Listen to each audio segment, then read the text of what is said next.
36 minutes, I thought we fought them. Now, the first half, that Williams kid was making some hard shots. I don't mind that. I mean, those are hard shots. He was shooting 26-footers with a guy inside his cage. I thought we stayed on one side of the floor a little too much. They were downing side pick and rolls instead of traditional. They were jumping up and making us go to the baseline. But once we got that fixed at halftime, we had our guards get cross grain and just make a quick pass, and we were going to get that corner three. Once we made that little adjustment, Dot really benefited from it. But I thought our ball movement was outstanding in the second half. I thought our defense, our fight, it's important. It's important to fight. This isn't a game that you play. It's a game that you fight in. And I thought Galen had one of his weakest games when we played him down there the first time. But tonight, I was really proud of that young man. I thought he really fought. And Doc clearly was the best player on the floor tonight. But Galen was a guy that I saw make some important growth, not just for him, but for our team. You talked about when you have one guy or another, whether if Rob struggles and then you need somebody to pick up, or you needed a third. When you get Doc going like that, does it, I won't say soften the blow, but it certainly allows you to get through some of those spurts until Rob gets it going? Yeah, well, Rob can score, but this young man right here, he can score as good as anybody in this league. We're running a lot more stuff for him. If the season started today, Dot may be our leading scorer. So we don't have a 1 and a 2. We've got 2 1s. Dot doesn't take a backseat to anybody. What you saw tonight, I thought Rob was letting some things bother him that he shouldn't, and so I sat him tonight. It's not the first time I've done that.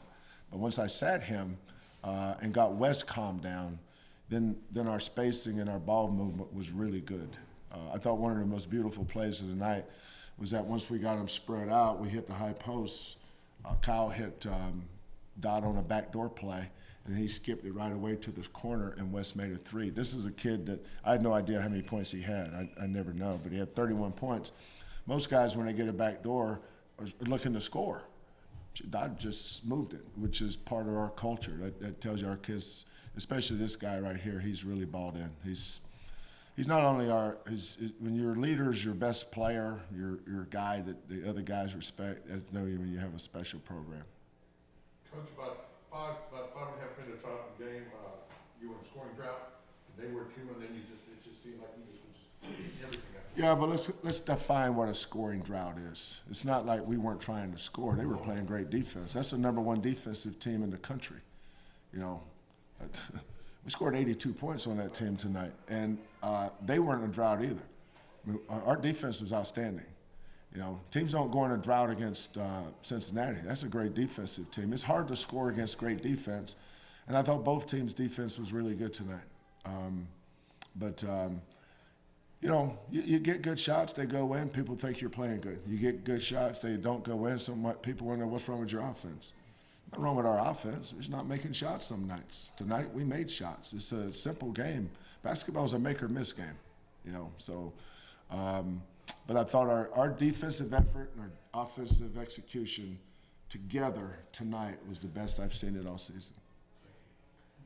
Don, it goes back a few games, not just tonight, but it seems like you, as the season's gone, is it a matter of, is it the opportunities, the shots? How can you put your finger on the last few games? Just being, I remember I want to say maybe 5 or 4 games ago, Coach came up to me and was like, "Dad, you got to be more aggressive. When you're open, you got to shoot it. Don't pass up any open shots." So I just try to be more aggressive in practice. Everything started in practice, so I just try to be more aggressive in practice and look for my shot more, and just continue to practice repetition every day, and just trust my work. That's it. You ever felt that in rhythm on threes before? Have you had games like that in high school? High school. That's I haven't had a game like that since high school. So, I would say to go back to just trusting my work and just shooting that same shot every day, and just continue to practice, working hard, and that's about it. Most guys never have a game like that in their life. That's one of those. But the one thing I'll say about him, there's some guys have those. You wonder where they come from. He's earned the right to have that. He earns it every day. He's a great role model. I'm telling you, man. It's leadership is what buoys teams that go through tough spots. You know, Central Florida's a good team. I think they're on a 4-game losing streak right now. We were on a 3-game. But because we have great leadership, we're able to come through it. When you play in these tough conferences, you know, Duke just lost 3 in a row. I can name every good team. UCLA just lost 2 or 3 in a row. Every good team goes through this stuff in college. It's sitting, and we're not Alabama. You're going to lose games. But how do you come through those? That's the most important thing. How do you handle it? Can you get better from it? You know, and we've played 23 games, and we've got all of our goals and dreams that we want to accomplish this season still in front of us. That's a good thing. You talk about growth and how the way you can lead losses. Before Tulane, you lost 3 games, especially a very close game against Memphis. What was the rally cry to make sure there were no more games to be lost, especially in conference games? Well, I think sometimes you have to fix, before you can fix your team, you have to fix individuals. And I think that's where coach having a pulse on that kid or knowing what makes him tick. We have some guys not playing well. You know, if we have a couple, if the quarterback position in football is not playing good, you're going to have a bad offense. You say, what's wrong with your offense? No, the quarterback's bad. You know, sometimes politically you want to say the right thing, but basketball, guard play. If you have poor guard play, you have no chance in college basketball. This is a guards game. You know, they got the tallest guy I've ever coached against. But that's not the deal. It's a guards game. Our guard play for a while there was really lacking. Like tonight, our guard play was great. Our guard play was been good for a while now. But we had to fix that. And sometimes it's that simple. You know, who is it that needs to be fixed? Because if I can fix him, I can fix these guys. So that's kind of what we did. So when you had talked about what Kyle Myers, I know it looked like a couple of plays out there. I don't know if it's a matter of. Yeah, I'm trying to figure out how. I can't figure out Kyle sometimes. You know, he's always getting on about his free throw shooting. A white kid from suburban Georgia can't make a free throw. Then there's this kid from Cameroon, Africa, never misses. I mean, what's up with that? So we give Bert a hard time with that. I mean, we give Kyle a hard time with that.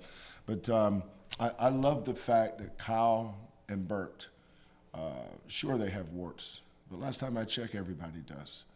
But those guys are battling, man. I'm really proud of both Bert and Kyle. They're fighting. That kid's a hard matchup. You know, he's had games this year where he's dominated teams. But Kyle and Bert, and even Chicken when he was in there, and Devin, they went in there. Because when he grabs that ball and starts swinging, you know, his elbow is right at their face level.